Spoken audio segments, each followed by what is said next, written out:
Il y a des rivalités politiques qui disparaissent avec le temps, effacées par les alternances, les nouvelles générations et l'oubli médiatique. Et puis il y a celle qui reste, comme une cicatrice dans la mémoire collective. La rivalité entre Nicolas Sarkozy et François Hollande appartient à cette seconde catégorie. Elle ne fut pas seulement l'affrontement classique entre un président sortant et son adversaire socialiste.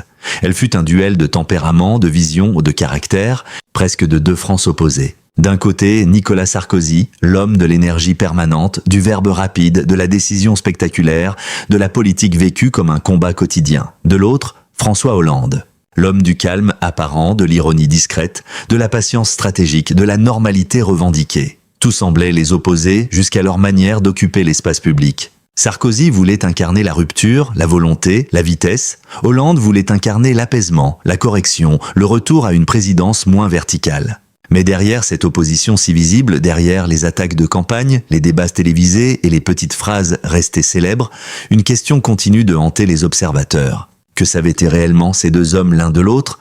Que se disaient-ils en privé? Et surtout, qu'a pu comprendre Nicolas Sarkozy, avec le recul des années, sur François Hollande, cet adversaire qu'il avait parfois sous-estimé avant de le voir accéder à l'Élysée, à 71 ans, alors que l'ancien président regarde désormais sa carrière avec la distance que donne le temps, les défaites, les procès, les fidélités et les trahisons, chaque parole de Nicolas Sarkozy prend une dimension particulière. Lorsqu'un ancien chef de l'État parle de son successeur, il ne parle jamais seulement d'un homme, il parle d'un système, d'une époque, d'un rapport au pouvoir. Il parle aussi de lui-même, parfois sans le vouloir. Le secret choquant évoqué par ce titre ne doit pas être compris comme une accusation judiciaire ou une révélation sensationnaliste sans preuve. Il s'agit plutôt d'un secret politique, d'un constat intime, d'une vérité que beaucoup ont pressentie sans jamais vraiment l'entendre formuler ainsi. François Hollande, derrière son image d'homme ordinaire, fut peut-être l'un des adversaires les plus redoutables que Nicolas Sarkozy ait rencontrés. Non pas parce qu'il criait plus fort, non pas parce qu'il impressionnait davantage, mais précisément parce qu'il avançait autrement. Pour comprendre la force de cette révélation, il faut revenir au cœur de leur affrontement. La France du début des années 2010 est un pays fatigué. La crise financière a secoué l'Europe, le chômage inquiète, la dette pèse dans tous les discours, et la société française semble divisée entre désir d'autorité et besoin de protection. Nicolas Sarkozy, élu en 2007 sur la promesse de rupture, arrive à la fin de son quinquennat avec une image contrastée. Ses partisans voient en lui un président courageux, actif, capable d'affronter les crises internationales et économiques.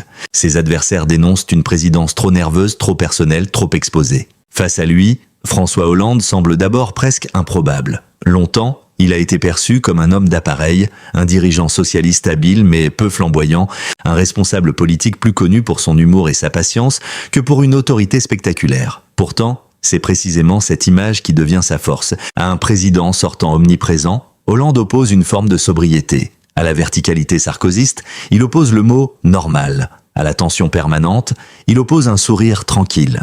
Ce contraste est souvent présenté comme une différence de communication. En réalité, il est plus profond. Sarkozy et Hollande ne possèdent pas seulement deux styles politiques différents, ils incarnent deux rapports au pouvoir. Sarkozy croit à l'impact, au mouvement, à la capacité d'un chef à forcer le destin. Hollande croit davantage à l'usure, aux équilibres, aux circonstances, à cette manière très française de laisser le temps travailler pour soi. Pendant la campagne présidentielle de 2012, beaucoup ont observé le duel comme un combat entre le feu et l'eau. Sarkozy attaque, accélère, dramatise. Hollande temporise, encaisse, répond avec ironie. Le président sortant cherche à faire de l'élection un choix décisif entre l'expérience et le risque. Le candidat socialiste cherche à faire de l'élection un référendum sur le style présidentiel, sur la fatigue du pays, sur l'envie de tourner la page. C'est là que se trouve peut-être la première partie du secret. François Hollande n'a pas battu Nicolas Sarkozy en essayant de lui ressembler. Il l'a battu en refusant d'entrer totalement dans son rythme. Il a laissé Sarkozy être Sarkozy jusqu'à l'excès, tandis que lui-même installait une autre musique. Ce n'était pas spectaculaire, mais c'était efficace. Et pour un homme comme Nicolas Sarkozy, habitué aux combats frontaux, cette stratégie a pu être plus difficile à combattre qu'une attaque directe. Dans l'imaginaire public, Sarkozy apparaît souvent comme le combattant, Hollande comme le tacticien tranquille. Mais cette opposition est parfois trop simpliste.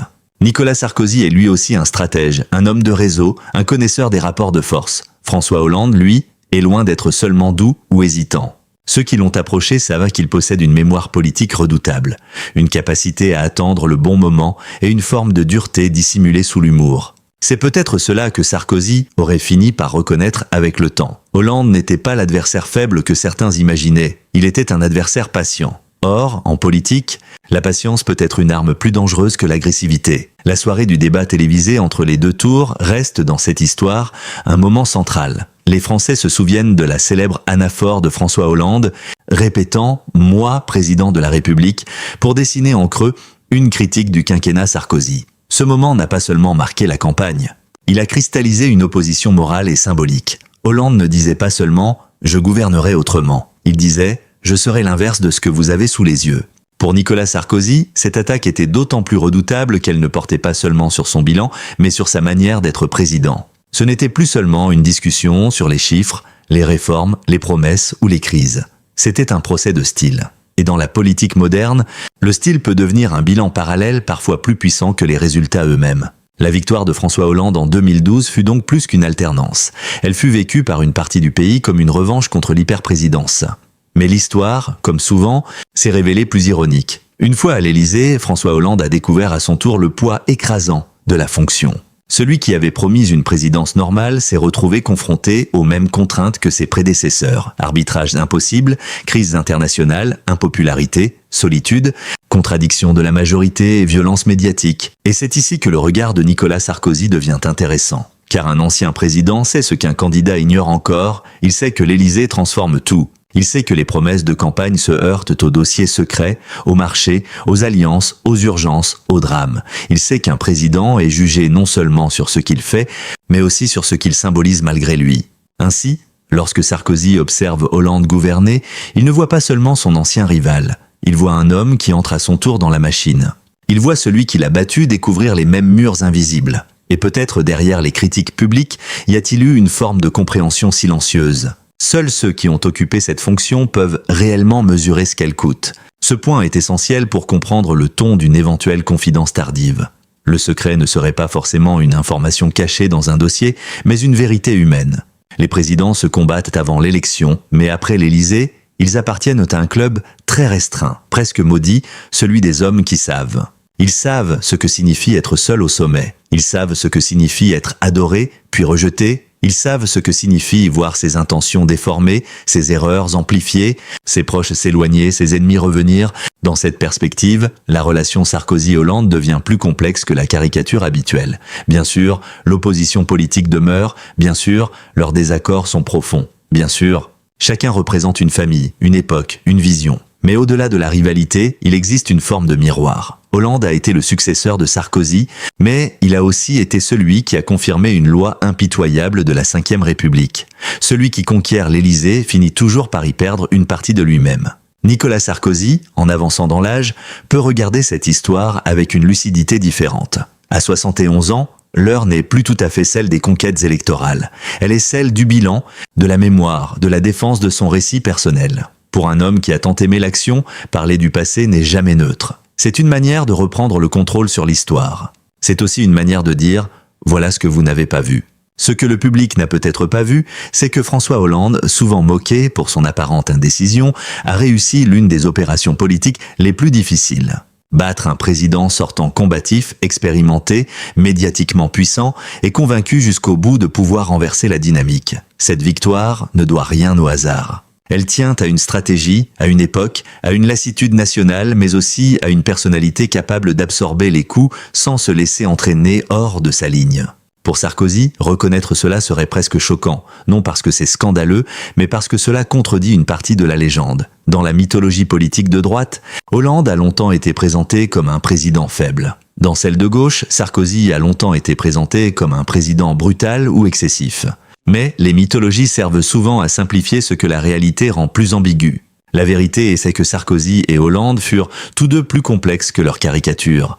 Sarkozy n'était pas seulement l'agitation, il était aussi l'intuition politique, la capacité de sentir les colères populaires, le talent de mobilisation. Hollande n'était pas seulement la normalité, il était aussi le calcul, la résistance, la maîtrise des appareils et des tempos. Leur duel fut donc moins déséquilibré qu'on ne l'a parfois raconté. Le secret le plus dérangeant, au fond, pourrait être celui-ci. Nicolas Sarkozy aurait compris que François Hollande n'avait pas gagné malgré son apparente banalité, mais grâce à elle.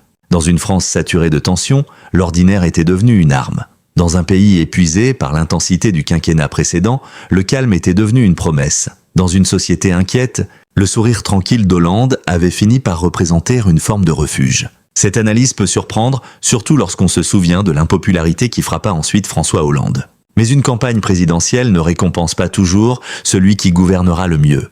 Elle récompense celui qui correspond le mieux aux besoins psychologiques du moment. En 2012, une partie de la France voulait moins un héros qu'un apaisement, moins un chef de guerre qu'un président réparateur, moins une rupture qu'une respiration. C'est cette respiration que Hollande a su incarner. Et c'est cette incarnation que Sarkozy, avec le recul, peut désormais regarder comme une vérité politique majeure. Car en politique, les oppositions d'idées sont toujours traversées par les égos, les blessures, les humiliations et les souvenirs. Perdre une élection présidentielle n'est pas une défaite ordinaire. C'est une dépossession publique. Tout un pays vous regarde quitter le palais. Vos adversaires célèbrent votre départ. Vos alliés commencent déjà à penser à l'après. Vos fidèles vous consolent. Mais certains calculent. La défaite révèle les loyautés véritables. Pour Nicolas Sarkozy, la défaite de 2012 face à François Hollande fut donc un moment fondateur. Elle a redessiné son image, ouvert une nouvelle phase de sa vie publique et installé Hollande dans le rôle de celui qui avait réussi là où beaucoup doutaient. Même lorsque Sarkozy est revenu dans le débat, même lorsqu'il a tenté de peser encore sur sa famille politique, l'ombre de 2012 est restée là. Et pour François Hollande, la victoire contre Sarkozy fut à la fois un triomphe et un piège. Car battre Sarkozy lui donnait une légitimité immense, mais l'obligeait aussi à prouver qu'un autre style pouvait produire de meilleurs résultats. Or le pouvoir ne pardonne pas longtemps. Très vite, celui qui avait promis la normalité a été rattrapé par les contradictions du réel. La fonction présidentielle qu'il voulait apaiser l'a exposé à son tour à la brutalité de l'opinion. C'est pourquoi la relation entre ces deux hommes ne peut pas être réduite à une simple opposition droite-gauche. Elle raconte quelque chose de plus vaste. La manière dont la France fabrique ses présidents, les élèves, les juges, puis les abîme. Elle raconte aussi la fascination nationale pour les confessions tardives, les phrases lâchées après coup, les mémoires politiques où chacun tente de corriger l'image laissée dans les esprits. À 71 ans, Nicolas Sarkozy appartient désormais à cette période où chaque confidence est interprétée comme un testament politique. Ces mots sur François Hollande, réels ou imaginés dans le cadre d'un récit journalistique, intéressent parce qu'ils ouvrent une porte sur les coulisses d'une rivalité que les Français croyaient connaître. Ils suggèrent que derrière les sourires crispés, les poignées de main officielles et les attaques de campagne, il y avait une vérité plus subtile. Sarkozy a peut-être vu en Hollande non seulement un adversaire, mais un révélateur de ses propres limites, un révélateur de la fatigue du pays, un révélateur du pouvoir des apparences inversées, un révélateur, enfin, de cette règle cruelle de la politique. On ne perd pas toujours contre plus fort que soi.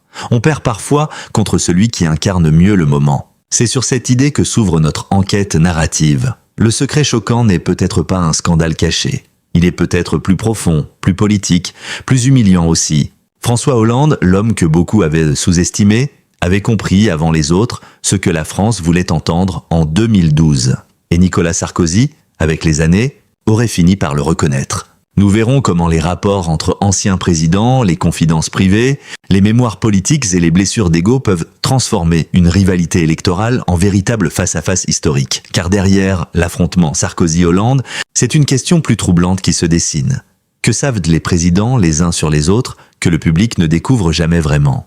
Dans la politique française, les sourires officiels sont rarement innocents. Ils sont polis, nécessaires, parfois même élégants, mais ils cachent souvent davantage qu'ils ne montrent. Une poignée de main entre deux anciens adversaires peut contenir des années de mépris, de rivalité, d'humiliation et de calcul. Un regard échangé lors d'une cérémonie nationale peut porter le poids d'une campagne entière. Une phrase courtoise prononcée devant les caméras peut masquer une vérité que seuls les initiés connaissent. Entre Nicolas Sarkozy et François Hollande, cette vérité a toujours semblé flotter dans l'air sans jamais être totalement formulée. Ils se sont affrontés, succédés, observés, critiqués. Ils ont incarné deux camps, deux styles, deux tempéraments. Pourtant, derrière cette opposition visible, il existe une zone plus trouble, plus intéressante, presque plus dérangeante. Celle de la compréhension mutuelle.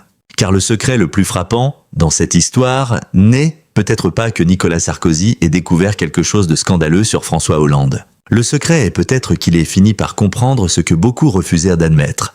François Hollande, sous son apparence d'homme tranquille, avait une manière redoutable de pratiquer le pouvoir politique. Une manière moins flamboyante, moins spectaculaire, mais profondément efficace lorsqu'il s'agissait de survivre d'attendre, de désarmer ses adversaires et de faire travailler le temps en sa faveur. Cette idée, pour ceux qui ne regardent la politique qu'à travers les grands discours et les affrontements télévisés, peut paraître surprenante.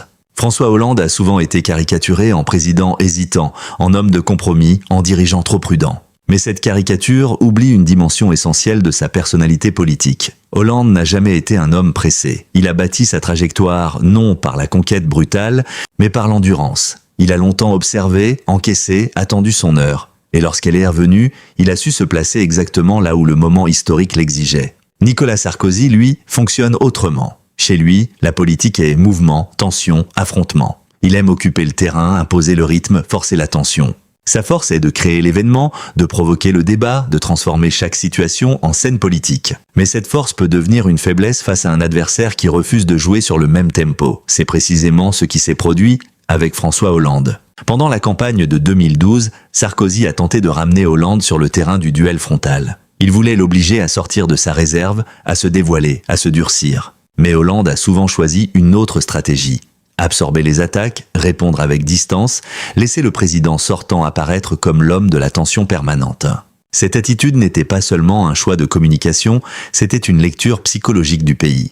La France à ce moment-là ne voulait plus seulement comparer deux programmes. Elle voulait choisir une atmosphère. Après 5 années de présidence intense, clivante, omniprésente, une partie de l'opinion aspirait à une forme de calme. François Hollande a compris cette attente.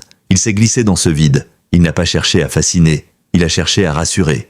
Il n'a pas voulu paraître plus fort que Sarkozy. Il a voulu paraître moins menaçant, et c'est là que le secret devient politiquement choquant. Parfois, dans une démocratie fatiguée, la modération apparente bat la puissance visible. Parfois, l'homme qui semble moins impressionnant est celui qui a le mieux compris l'époque. Parfois, le silence stratégique pèse plus lourd que les coups d'éclat. Nicolas Sarkozy, en homme d'instinct, a sans doute senti cette mécanique. Mais la sentir pendant une campagne n'est pas la même chose que la reconnaître après coup. Dans le feu de l'élection, chaque camp se persuade qu'il peut encore gagner, que la dynamique peut basculer, que l'adversaire commettra une erreur. Avec les années, le regard change. La défaite cesse d'être seulement une blessure, elle devient un objet d'analyse. On revient sur les détails, on relit les gestes, on revoit les débats. On comprend parfois trop tard ce qui s'est réellement joué. Le secret que Sarkozy pourrait révéler sur Hollande tient donc à cette lucidité tardive. Hollande n'était pas faible, il était masqué. Son arme n'était pas l'autorité spectaculaire, mais la sous-estimation. Être sous-estimé est parfois une position idéale en politique. Cela permet d'avancer sans provoquer de panique, de construire sans attirer tous les tirs, de laisser les adversaires se tromper de cible. Pendant longtemps, François Hollande a bénéficié de cette image. On le disait sympathique, habile, drôle, mais pas forcément présidentiable. On voyait en lui un homme de synthèse plus qu'un homme de destin. Cette perception aurait pu le condamner. Elle l'a paradoxalement protégé. Là où d'autres suscitaient la peur ou la jalousie, Hollande inspirait une forme de condescendance. Or, la condescendance est dangereuse. Elle aveugle celui qui la ressent. C'est peut-être ce que Sarkozy, avec le recul, a compris. Le plus dangereux adversaire n'est pas toujours celui que l'on redoute. C'est parfois celui que l'on croit pouvoir battre facilement. Celui qu'on résume trop vite. Celui dont on ne voit pas la patience. Celui dont on ne mesure pas la capacité à attendre que les circonstances fassent leur travail. François Hollande a longtemps cultivé cette patience. Au Parti socialiste, il a survécu à des courants, à des ambitions rivales, à des défaites, à des humiliations internes. Il a dirigé le parti pendant des années, souvent moqué, souvent contesté, mais rarement détruit. Cette expérience a forgé une qualité précieuse, la résistance au coup lent. Là où Sarkozy préfère l'offensive rapide, Hollande connaît l'art de durer. Cette différence explique une part de leur incompréhension mutuelle. Sarkozy pouvait voir dans la prudence de Hollande une faiblesse. Hollande pouvait voir dans l'énergie de Sarkozy une imprudence. Chacun jugeait l'autre à partir de son propre rapport au pouvoir. Et chacun, d'une certaine façon, avait raison et tort à la fois. Sarkozy avait raison de penser que le pouvoir exige de la décision. Hollande avait raison de penser qu'il exige aussi de l'endurance. Sarkozy avait raison de croire que le chef doit incarner. Hollande avait raison de savoir que l'incarnation peut user celui qui s'expose trop. Derrière les sourires officiels, il y avait donc ce malentendu profond. Deux hommes persuadés que l'autre révélait une faille du pouvoir. Pour Sarkozy, Hollande incarnait le risque de l'indécision. Pour Hollande, Sarkozy incarnait le danger de l'agitation. L'un voyait chez l'autre ce qu'il redoutait le plus. Mais l'histoire leur a donné à chacun une forme de revanche et une forme de punition. Sarkozy a été battu par un homme qu'une partie de son camp avait sous-estimé. Hollande, une fois élu, a découvert que la normalité ne protège pas de l'impopularité. Il a gagné contre l'hyperprésidence, puis il a été lui-même pris dans la violence de la fonction. Le président normal est devenu, à son tour, un président contesté, critiqué, parfois isolé. La machine présidentielle ne respecte aucun style. Elle use les nerveux comme les patients, les flamboyants comme les discrets. C'est peut-être cette expérience commune qui rapproche secrètement les anciens présidents. Ils peuvent se critiquer publiquement, défendre leur camp, réécrire leur bilan, mais ils savent tous quelque chose que les autres ignorent, le pouvoir suprême est une solitude. Une solitude entourée de conseillers, de ministres, de collaborateurs, de journalistes, mais une solitude tout de même. Au moment de décider, au moment de trancher, au moment d'assumer l'échec, le président est seul. Nicolas Sarkozy l'a vécu, François Hollande l'a vécu après lui. Et cette expérience crée une fraternité paradoxale entre adversaires. Une fraternité sans affection nécessaire, sans amitié obligatoire, mais faite d'une connaissance commune du sommet. Ils savent ce que signifie être caricaturé chaque jour. Ils savent ce que signifie voir ses mots déformés. Ils savent ce que signifie sentir l'opinion se retourner. Ils savent aussi ce que signifie quitter le pouvoir et découvrir que beaucoup de ceux qui vous entouraient, hier, deviennent soudain silencieux. Ce club des anciens présidents est l'un des plus étranges de la République. On y entre par la victoire, mais on y reste par la perte. Car un ancien président est toujours un homme qui a perdu quelque chose. Le pouvoir, le rythme, la centralité, parfois même l'illusion de contrôler son image. Il peut écrire, parler, conseiller, influenceur, mais il ne décide plus comme avant. Son téléphone sonne moins, ses mots sont commentés, mais il ne commande plus l'État. Dans ce contexte, lorsqu'un Nicolas Sarkozy, âgé de 71 ans, évoque François Hollande, il ne parle pas seulement d'un adversaire du passé. Il parle d'un homme qui a traversé la même épreuve. Il parle d'un rival qui a connu la même ivresse et la même chute. Il parle d'un miroir. Et ce miroir peut être cruel. Car François Hollande rappelle à Nicolas Sarkozy la défaite de 2012. Mais Nicolas Sarkozy rappelle à François Hollande ce qu'il avait promis de ne pas être.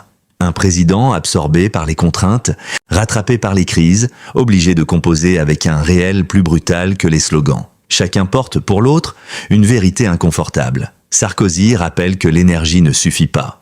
Hollande rappelle que la normalité ne suffit pas non plus. C'est là que se cache le second niveau du secret. Le véritable secret de François Hollande, vu par Sarkozy, pourrait être sa capacité à faire croire qu'il n'était pas dangereux. Mais le véritable secret du pouvoir, vu par les deux hommes, est encore plus sombre. Aucun président ne gouverne exactement comme il l'avait promis. L'Élysée transforme les ambitions en compromis, les convictions en arbitrage, les slogans en dossiers interminables. Le pouvoir oblige à trahir une partie de son personnage. Hollande avait promis une présidence normale. Mais peut-on être normal lorsqu'on détient les codes nucléaires, lorsqu'on représente la France dans les crises internationales, lorsqu'on décide d'interventions militaires, lorsqu'on reçoit chaque jour des notes confidentielles sur les menaces, les urgences et les drames? La normalité, dans une telle fonction, est presque impossible. Elle peut être un style, une posture, une méthode, mais elle ne peut pas effacer la nature monarchique de la Ve République. Sarkozy, de son côté, avait promis la rupture, mais la rupture elle-même se heurte aux institutions, aux résistances administratives, aux marchés, aux partenaires étrangers, aux réalités sociales. Même le président le plus volontaire découvre que l'État est un paquebot immense, difficile à faire tourner. Ainsi, l'homme de la rupture et l'homme de la normalité ont chacun rencontré la même limite. La France résiste à ceux qui prétendent la transformer trop simplement. C'est pourquoi la rivalité Sarkozy-Hollande dépasse les personnes. Elle raconte une contradiction française. Les citoyens veulent un président puissant, mais se méfient de celui qui montre trop sa puissance. Ils veulent un président proche, mais reprochent rapidement à la proximité de manquer de grandeur. Ils veulent du changement, mais craignent les conséquences du changement. Ils veulent de l'autorité, mais dénoncent l'autoritarisme. Ils veulent de la simplicité, mais réclament du prestige. Sarkozy et Hollande ont chacun été pris dans cette contradiction. Sarkozy a été accusé d'en faire trop, Hollande d'en faire trop peu. L'un fut jugé trop présent, l'autre trop effacé. Mais derrière ces critiques opposées se cache le même malaise. Les Français demandent à leur président d'être à la fois un chef, un arbitre, un protecteur, un symbole, un gestionnaire, un confident national et un bouclier contre l'angoisse collective. Aucune personnalité ne peut satisfaire durablement une telle attente. Dans ce cadre, le fameux secret sur Hollande devient moins une révélation individuelle qu'une leçon politique. Hollande a su gagner parce qu'il a compris le besoin d'apaisement. Mais il a souffert parce que l'apaisement ne suffit pas à gouverner une nation inquiète. Sarkozy a perdu parce qu'il incarnait une tension dont une partie du pays ne voulait plus. Mais il a conservé une force dans l'imaginaire de ses partisans parce que cette tension pouvait aussi être perçue comme de l'énergie, du courage, de la volonté. Leur opposition est donc restée vivante parce qu'elle n'a jamais été totalement tranchée. Même après la victoire de Hollande, même après l'impopularité de son quinquennat, même après le retour médiatique de Sarkozy, la question demeure, qu'attend-on vraiment d'un président? Un homme qui décide vite ou un homme qui apaise? Un combattant ou un médiateur? Une personnalité qui domine l'époque ou une figure qui accompagne ses contradictions? Nicolas Sarkozy, dans une confidence tardive, pourrait laisser entendre que François Hollande avait compris une chose essentielle. La politique n'est pas seulement l'art de convaincre, c'est l'art d'être choisi au moment exact où votre personnage répond à une fatigue collective. Ce n'est pas toujours le plus brillant qui gagne, ce n'est pas toujours le plus charismatique. C'est parfois celui dont les défauts apparents deviennent, pendant quelques mois, des qualités historiques. En 2012, la prudence de Hollande est devenue rassurante, son humour est devenu une arme, son absence de flamboyance est devenue une promesse de retour au calme. Sa lenteur apparente est devenue une alternative à l'accélération permanente. Tout ce qui avait pu le desservir auparavant s'est transformé, dans le contexte précis de cette campagne, en avantage. Voilà ce que Sarkozy aurait pu considérer comme choquant. Non pas que Hollande ait caché un scandale, mais qu'il ait caché sa force derrière une image de faiblesse. En politique, cette dissimulation-là est redoutable. Elle ne relève pas du mensonge classique, mais de la maîtrise de soi. Hollande n'a pas eu besoin de se présenter comme un conquérant. Il a laissé les autres le croire moins dangereux qu'il ne l'était. Mais le temps, encore une fois, s'est chargé de retourner les symboles. Une fois président, Hollande n'a plus pu se protéger derrière la sous-estimation. Il était désormais au centre. Chaque hésitation devenait une faute. Chaque plaisanterie devenait un signe de légèreté. Chaque compromis devenait une reculade. L'arme qui l'avait aidé à conquérir le pouvoir devenait insuffisante pour le conserver dans l'opinion. C'est là que l'histoire devient presque tragique. Sarkozy et Hollande ont tous deux été prisonniers de ce qui les avait rendus forts. Sarkozy, prisonnier de son énergie. Hollande, prisonnier de sa normalité. L'un ne pouvait pas devenir calme sans perdre une partie de lui-même. L'autre ne pouvait pas devenir majestueux sans trahir son personnage. La présidence les a enfermés dans leurs propres promesses. Derrière les sourires officiels, derrière les commémorations, derrière les rencontres institutionnelles, chacun sait cela. Les anciens présidents se regardent avec cette conscience étrange. Ils ont été aimés pour une image, puis jugés par cette même image. Ils ont promis d'incarner une solution, puis ils sont devenus le visage d'une déception. Le pouvoir les a élevés avant de les réduire. C'est pourquoi les confidences politiques de fascinent autant. Le public espère y trouver une vérité cachée, une phrase interdite, un secret de palais. Mais les vrais secrets sont souvent plus subtils. Ils ne tiennent pas dans un dossier explosif. Ils tiennent dans une reconnaissance tardive, presque intime. L'adversaire que l'on a combattu avait compris quelque chose que l'on n'avait pas voulu voir. Dans le cas de Nicolas Sarkozy et François Hollande, cette reconnaissance serait lourde de sens. Elle signifierait que la victoire de 2012 n'était pas seulement le résultat d'une usure du pouvoir ou d'un rejet du président sortant. Elle était aussi le produit d'une intelligence stratégique. Hollande avait lu le moment français. Il avait compris que l'époque appelait une autre musique. Il avait transformé son absence de flamboyance en avantage comparatif. Et Sarkozy, après l'avoir affronté, aurait fini par mesurer la finesse de cette opération. Pour un homme comme Sarkozy, cette conclusion n'est pas facile. Elle oblige à reconnaître que la force ne se présente pas toujours sous les traits que l'on admire. Elle oblige à admettre que la lenteur peut battre la vitesse, que l'ironie peut désarmer l'attaque, que la patience peut vaincre l'offensive. Elle oblige aussi à revisiter une défaite non comme un accident, mais comme le résultat d'un rapport profond entre un homme, un pays et un moment. Le secret derrière les sourires officiels est donc celui-ci. Sarkozy et Hollande ne se sont pas seulement opposés, ils se sont révélés l'un l'autre. Sarkozy a révélé chez Hollande une capacité de résistance que beaucoup sous-estimaient. Hollande a révélé chez Sarkozy une vulnérabilité que son énergie masquait. Leur duel a montré que le pouvoir ne se joue pas seulement dans les idées, mais dans les perceptions, les rythmes, les attentes collectives et les blessures invisibles. Et si cette vérité semble choquante, c'est parce qu'elle renverse les caricatures. Le président hyperactif n'était pas invincible. Le président normal n'était pas inoffensif. Le combattant pouvait être battu par le patient. Le discret pouvait devenir impitoyable. La politique, sous ses airs de théâtre public, reste un art de l'ombre. Au fond, la prétendue révélation de Nicolas Sarkozy sur François Hollande ne bouleverse pas seulement l'image de deux anciens présidents. Elle oblige surtout à relire une période entière de la vie politique française. Pendant des années, l'histoire a semblé simple. Sarkozy incarnait l'énergie, Hollande la normalité. Sarkozy représentait la rupture, Hollande l'apaisement. Sarkozy dominait l'espace, Hollande avançait en silence. Mais avec le recul, cette opposition paraît trop facile. Elle rassure les commentateurs, elle nourrit les débats télévisés, elle simplifie les récits, mais elle ne suffit pas à expliquer ce qui s'est réellement joué. Ce que cette révélation symbolique met en lumière, c'est la puissance de la sous-estimation. François Hollande a souvent été décrit comme un homme moins spectaculaire que ses rivaux, moins impressionnant dans la forme, moins dominateur dans l'attitude. Pourtant, c'est précisément cette apparente modestie politique qui lui a permis de devenir, au moment décisif, l'adversaire idéal de Nicolas Sarkozy. Il n'a pas cherché à être plus fort que lui sur son propre terrain, il a déplacé le combat. Là où Sarkozy imposait le rythme, Hollande a imposé le contraste. Là où Sarkozy voulait convaincre par l'intensité, Hollande a voulu rassurer par la distance. Là où Sarkozy représentait l'accélération, Hollande a incarné la pause. C'est cette leçon que l'histoire politique française devrait retenir. Une élection ne se gagne pas seulement avec un programme, une équipe ou une stratégie de communication. Elle se gagne aussi parce qu'un candidat correspond à un instant précis aux besoins psychologiques du pays. En 2012, une partie de la France voulait tourner la page d'une présidence vécue comme trop nerveuse, trop exposée, trop clivante. François Hollande a compris cette attente. Il a su devenir le visage d'un retour au calme, même si la suite de son quinquennat a montré que le calme promis ne suffisait pas à résoudre les contradictions du pouvoir. Pour Nicolas Sarkozy, reconnaître cette force chez François Hollande reviendrait à admettre que son adversaire n'était pas simplement porté par l'usure du pouvoir sortant.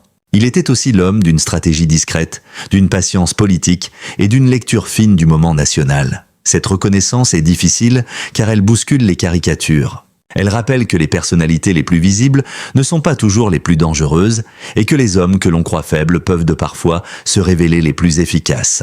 Mais cette révélation change aussi notre regard sur Sarkozy lui-même. Elle montre un homme confronté, avec le temps, à la nécessité de relire sa propre défaite. Les anciens présidents n'échappent jamais à leur passé. Ils peuvent écrire leur mémoire, répondre aux interviews, corriger leur image, défendre leur bilan, mais certaines dates restent gravées. Pour Sarkozy, 2012 demeure le moment où le pouvoir lui échappe. Pour Hollande, 2012 demeure le moment où il atteint le sommet, avant de découvrir que le sommet est souvent plus cruel que la conquête. Ainsi, le face-à-face Sarkozy-Hollande devient une parabole de la Ve République. Il raconte la difficulté d'incarner durablement la fonction présidentielle. Sarkozy a été jugé trop intense. Hollande a été jugé trop normal. L'un a payé son omniprésence, l'autre son effacement supposé. L'un a voulu transformer le pouvoir en mouvement permanent, l'autre a voulu l'apaiser. Mais tous deux ont fini par rencontrer la même réalité. La présidence française exige tout et pardonne peu. Elle élève les hommes avant de les user. Elle transforme leurs qualités en défauts. Elle fait de leurs promesses des pièges. Le véritable secret, au fond, n'est donc pas seulement celui que Sarkozy aurait révélé sur Hollande. C'est celui que leur histoire commune révèle sur le pouvoir lui-même. En politique, l'image est une arme, mais elle devient vite une prison. Le style permet de gagner, mais il peut aussi empêcher de gouverner librement. La victoire donne l'illusion de la maîtrise, mais l'Élysée impose ses contraintes, ses solitudes et ses renoncements. Et c'est pourquoi, des années après leur duel, Nicolas Sarkozy et François Hollande continuent de fasciner. Ils ne sont plus seulement deux anciens présidents. Ils sont deux symboles opposés d'une même question française. Faut-il un président qui bouscule ou un président qui rassure? Faut-il un chef qui impose sa volonté ou un arbitre qui cherche l'équilibre? Faut-il admirer la force visible ou se méfier de la force cachée? La réponse peut-être se trouve dans leur rivalité. Sarkozy et Hollande ont chacun eu raison sur une partie du diagnostic et chacun a été rattrapé par ses propres limites. C'est cette complexité qui rend leur histoire passionnante. Et c'est cette complexité que révèle, avec le recul, le secret le plus troublant. Derrière l'adversaire politique, il y avait un miroir. Chacun a montré à l'autre ce qu'il ne voulait pas voir. Au terme de cette analyse, une idée s'impose. Le secret le plus choquant que Nicolas Sarkozy pourrait révéler sur François Hollande n'est peut-être pas un scandale caché, une phrase explosive ou un dossier oublié dans les couloirs de l'Élysée. Il est plus subtil, plus profond et peut-être plus dérangeant encore. Ce secret, c'est que François Hollande, souvent sous-estimé, parfois moqué, longtemps présenté comme un homme de compromis plus que de conquête, a su comprendre, avant beaucoup d'autres, le climat psychologique de la France en 2012. Il a compris que le pays ne cherchait pas seulement un programme différent, mais une respiration différente. Il a compris que, face à Nicolas Sarkozy, il ne fallait pas nécessairement répondre par plus de force, plus de bruit, plus de tension. Il fallait au contraire incarner une autre promesse, celle d'un pouvoir moins agité, moins personnel, moins dramatique dans son expression. Cette vérité est choquante parce qu'elle renverse les apparences. Dans l'imaginaire politique, on croit souvent que la force se voit immédiatement. On l'associe au charisme, à l'autorité, à la parole tranchante, à la présence médiatique. Nicolas Sarkozy possédait tout cela. Il était rapide, combatif, instinctif, capable de transformer chaque intervention en événement. François Hollande, lui, semblait avancer autrement, avec un humour discret, une patience d'appareil, une manière d'arrondir les angles. Beaucoup y ont vu une faiblesse. Mais l'histoire de 2012 montre que cette faiblesse apparente pouvait devenir une arme redoutable lorsque le pays était fatigué d'une présidence trop intense. Voilà peut-être la grande leçon. En politique, on ne gagne pas toujours parce que l'on impressionne davantage. On gagne parfois parce que l'on inquiète moins. Mais la suite de l'histoire donne à cette révélation une dimension encore plus amère. François Hollande a gagné en promettant une présidence normale, puis il a découvert que l'Élysée rend la normalité presque impossible. Nicolas Sarkozy a perdu après avoir voulu incarner la volonté permanente, mais il a conservé, auprès d'une partie de ses soutiens, l'image d'un homme d'action que l'on pouvait critiquer sans jamais ignorer. L'un et l'autre ont donc été rattrapés par le même piège, celui de leur propre personnage. Sarkozy ne pouvait pas devenir totalement apaisé sans perdre ce qui faisait sa singularité. Hollande ne pouvait pas devenir totalement majestueux sans contredire ce qu'il avait porté au pouvoir. C'est cette tragédie discrète que raconte leur rivalité. Elle ne se résume pas à une alternance entre droite et gauche, elle raconte la manière dont la France désire ses présidents, les élève, les juge, les use, puis les relie avec nostalgie ou sévérité. Elle raconte aussi cette étrange fascination française pour les secrets d'anciens chefs d'État. Nous voulons savoir ce qu'ils pensaient vraiment, ce qu'ils se disaient en privé, ce qu'ils ont compris trop tard, ce qu'ils n'ont jamais osé reconnaître devant les caméras. Mais parfois, les plus grands secrets ne sont pas ceux qui explosent dans un titre. Ce sont ceux qui se cachent dans une phrase de recul, dans une reconnaissance tardive, dans une lucidité que seule la défaite rend possible. Si Nicolas Sarkozy, à 71 ans, devait réellement livrer une vérité dérangeante sur François Hollande, elle pourrait donc tenir en quelques mots: Hollande n'était pas faible, il était patient. Hollande n'était pas seulement normal, il était stratégique. Hollande n'a pas battu Sarkozy par accident. Il l'a battu parce qu'il représentait, au bon moment, l'inverse exact de ce qu'une partie du pays ne voulait plus voir. Et cette vérité, pour l'ancien président sortant, est peut-être plus difficile à accepter qu'une attaque frontale, car elle oblige à reconnaître que la politique ne se joue pas seulement dans la puissance visible, mais aussi dans les attentes invisibles d'un peuple. Aujourd'hui, cette rivalité continue de nous parler parce qu'elle pose une question toujours actuelle. Que voulons-nous vraiment d'un dirigeant? Voulons-nous un président qui décide vite, quitte à diviser? Voulons-nous un président qui apaise, quitte à paraître hésitant? Voulons-nous un chef qui impose son énergie ou un arbitre qui absorbe les tensions? La France, souvent, veut tout à la fois. Elle réclame l'autorité et la proximité, la grandeur et la simplicité, la rupture et la protection. Aucun président ne peut satisfaire durablement une telle contradiction. C'est pourquoi les quinquennats se terminent si souvent dans la désillusion. Nicolas Sarkozy et François Hollande, chacun à leur manière, ont incarné cette contradiction nationale. L'un a montré les limites de l'hyperprésidence. L'autre a montré les limites de la présidence normale. L'un a prouvé que l'énergie peut lasser. L'autre a prouvé que l'apaisement peut décevoir. Ensemble, ils composent un chapitre essentiel de l'histoire politique française récente, non parce qu'ils se sont simplement affrontés, mais parce qu'ils ont révélé deux désirs opposés du pays. Et c'est peut-être là que réside le vrai secret choquant. Derrière le duel Sarkozy-Hollande, il n'y avait pas seulement deux hommes. Il y avait une France divisée entre besoin d'autorité et désir de calme, entre fascination pour la force et méfiance envers l'excès, entre volonté de changement et peur du bouleversement.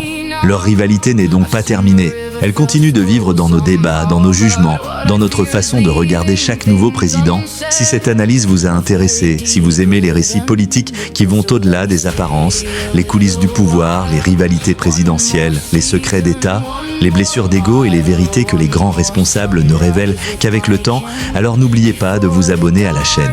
Votre soutien est essentiel pour continuer à produire des enquêtes, des portraits et des analyses approfondies sur les figures qui ont marqué la France et le monde. Activez également la cloche de notification pour ne manquer aucun nouvel épisode, car dans les prochains contenus, nous continuerons à explorer ces histoires où la politique, l'ambition, la mémoire et les secrets se croisent. Et surtout, dites-nous en commentaire ce que vous pensez de cette rivalité. François Hollande a-t-il réellement été sous-estimé par Nicolas Sarkozy? Sarkozy a-t-il perdu face à un adversaire plus redoutable qu'il ne l'imaginait? Votre avis compte, car l'histoire politique ne se comprend jamais d'un seul point de vue. Elle se construit aussi à travers les débats, les souvenirs et les regards de ceux qui continuent à s'y intéresser.